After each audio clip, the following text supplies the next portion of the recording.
Maayong buntag mga higala. That's good morning everyone, or good morning to you my friends. I thank you for following this vlog. Today we're going to discuss Dear Nanay, a poem written by John Hinko. This is a poem in the Hiligaynon language, and this would tell us about the plight of women as we face poverty, hardships, and even challenges as a person.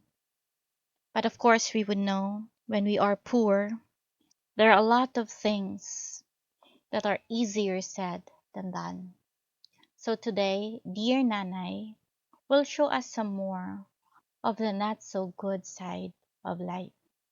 The poem Dear Nanay is written by John Hinko. Unfortunately, as I go through my research, I only found one fact about Mr. Hinko, that he is a staff member of the Hiligaynon magazine. It was The Hiligaynon magazine was not active for a long, long time, and in 1992 it was revived. By far, that is the only fact or information that I have found about him.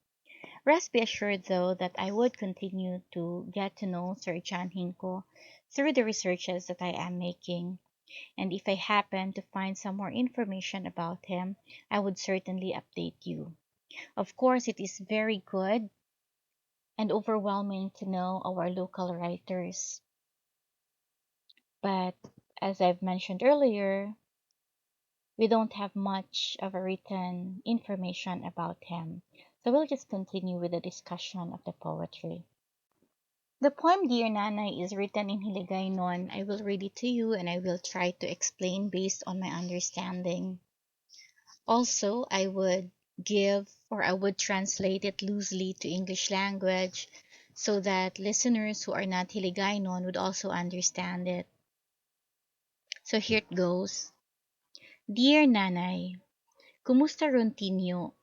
Nahidlaw ron takon kaninyo nga tanan. She said, Dear Nanay, how are you? I miss all of you. The first stanza of the poem would simply tell us or would let us imagine that a certain persona or the speaker is not with her family. The fact that Hiligaynon speakers are sweet speakers, they are malambing, as we put it in Tagalog. We could imagine that our speaker really misses her mother. Nahidlaw, miss. She misses everything, she misses everyone. That's the only thing we know on the first stanza. Nay, luyag ko ron kung tani nga magpauli, hindi ron takon kaantos kangakon nga obrarigya sa Japan.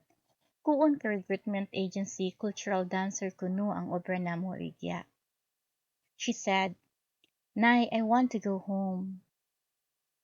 I cannot take it anymore. I'm tired of my job here in Japan. They said that we would work as a cultural dancer.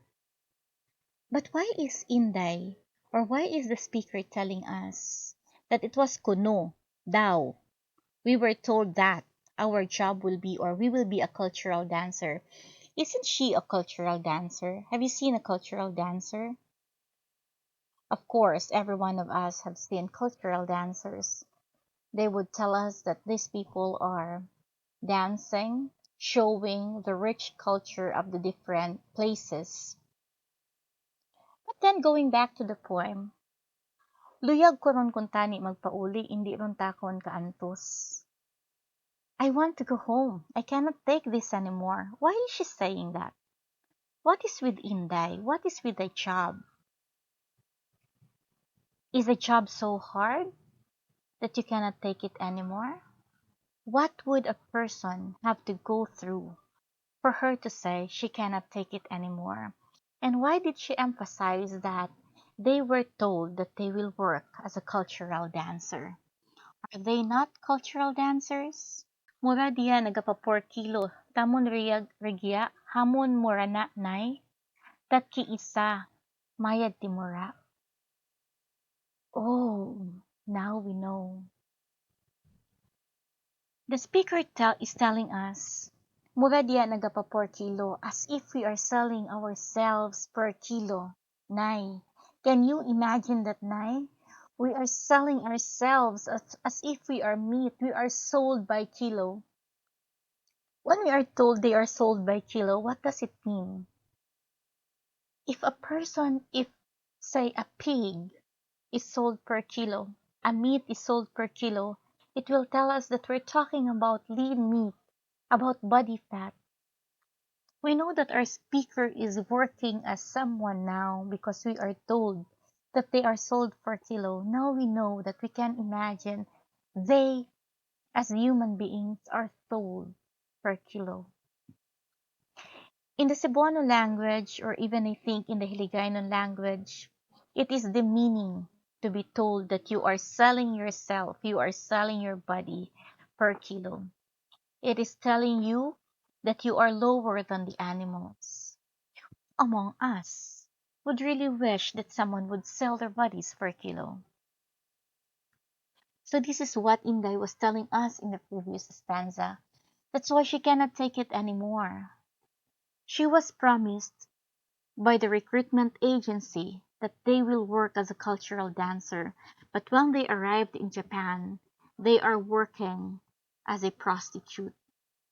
As we put it, the language is very powerful. Perhaps when you're told, you're working as a slut, you're working as a whore, it doesn't take that much of a pain compared when being told, burikat ka, aga pamaligya kag lawas. You know, it's putting the self lower than she is already. Imagine the cultural agency had made her believe. In other words, nailad sila. They were made to believe. So let's continue. Nay, kun-an mo gali si Neneng nga hindi ron mag-ambisyon nga mag-dancer rigya sa Japan, nga daan wara para man experience, never been touched, never been kissed. Nay, please tell Neneng not to dream of becoming a dancer in Japan.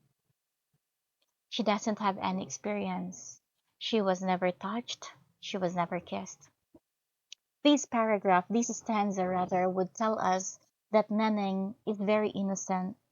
That in this stanza, the speaker or the sender of the letter is telling also the Nanay that she is no longer keeping the innocence that she used to have. We know that when a woman loses her innocence, it means she has been engaged or she had engaged in sexual activities. Here on this stanza, she is asking her mother to tell Neneng. Is it a way of limiting the dreams of Neneng? Perhaps not. Perhaps it's just a way of telling Neneng practically what it is to be a dancer in Japan. Like her experience, it's a forewarning.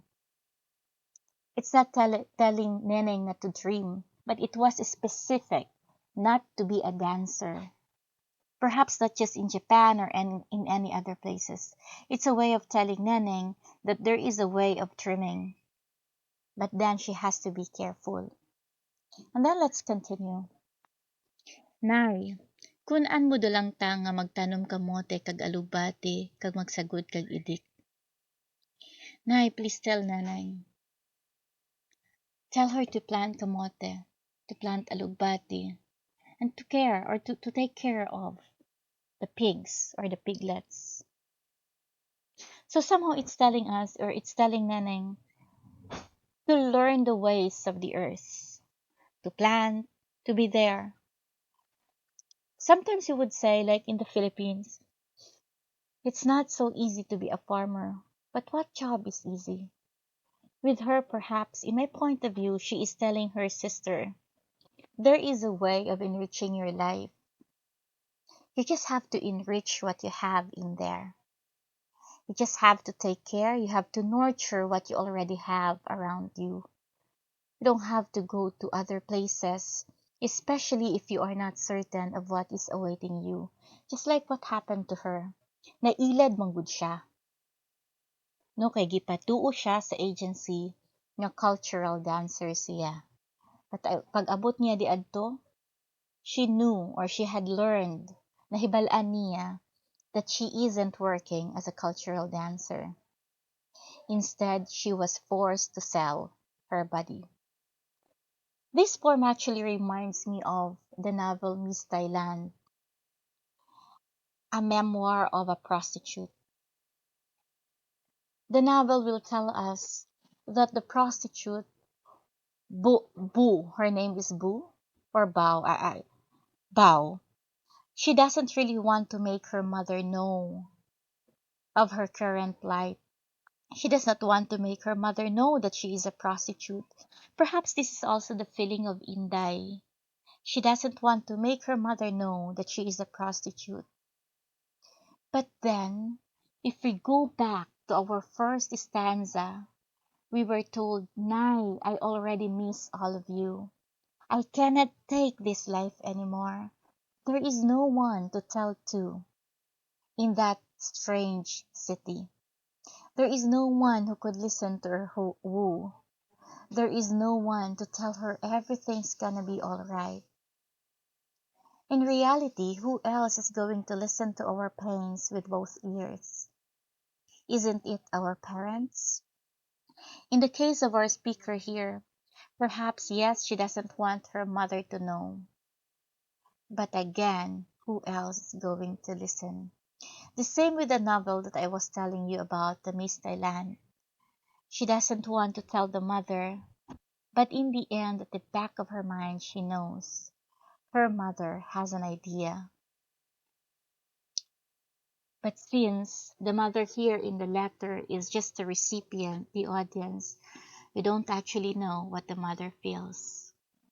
But basing on the experience or the stories of the different mothers we encounter, all mothers or majority of the mothers, if not all, would always wish the best for their children. Dili gali mo patugpahan og lamok, di ba? And then Inday said, Nay, hindi ron takon kaagwanta. Hindi ron takon kaagwanta. Nay, mother, or mom, I cannot take it anymore. I cannot take it anymore. Love, Inday. Love, Inday. The fact that she has reiterated it, she had repeated for emphasis. Nay, hindi ron takon kaagwanta. And she repeated it, hindi ron takon kaagwanta. If you're going to review the whole poem, you would know that she only had repeated, or she has a repeated line consecutively, only this line, hindi ron takon kaagwanta, I cannot take it anymore. It will tell us that yes, although she is working rather, as a prostitute in that strange islands, she knows she deserves better and she cannot take it anymore. But the sad fact about it is that she can only tell her mother that she cannot take it anymore. The question will be, how can she be helped? You see, the problem with distance, the problem perhaps in our poem now is that even in the description, when she told the mother that to inspire her younger sister Nanay to just work in the farm, it will tell us that somehow they are financially challenged. But even if they were financially challenged, we know that Inday, our speaker, was dreaming of something more. It was just sad that she fell into this trap of these illegal recruiters. So with that also we could imagine how poverty could affect our life, how sometimes it could lead us to wrong decisions, to wrong turns. But in the end, like Inday, we could always keep hoping. We could always keep on working. And what's best, we could warn the people that we love not to take the path that we are heading. So with this, Inday had signed off and she said, "Love, Inday." Imagine, despite the pain, despite the challenge, she was still able to emphasize that she loves them dearly. The poem Dear Nanay by John Hinko reflects a lot in our society nowadays. The only thing was that when it was written years ago, things are not so advanced technologically speaking. But now that even if the technology is, as we put it, far advanced than we have ever imagined, different challenges have come to light. There is human trafficking, still there is prostitution. But all this would generally, not all, I mean most of this basically happen because of poverty. So the poem will make us think that indeed poverty is a lot more complicated than what we think. In the current pandemic that we are facing, there are a lot of problems that are rising. People have to eat, people have to work, but all of this are under constraint. Will we ever survive? Will we ever make it? The poem of John Hinko, Dear Nanay, I would like to believe is telling us hope. The fact that it was read, the fact that it might have reached, I would like to think that it really had reached the mother. It would tell us that yes, there will always be a good tomorrow. One of the requirements would be like Inday. We have to acknowledge that which is good, which is challenging, that which is not so good. And when we all have acknowledged this, perhaps we could decide to make a better tomorrow. With that, daghang salamat.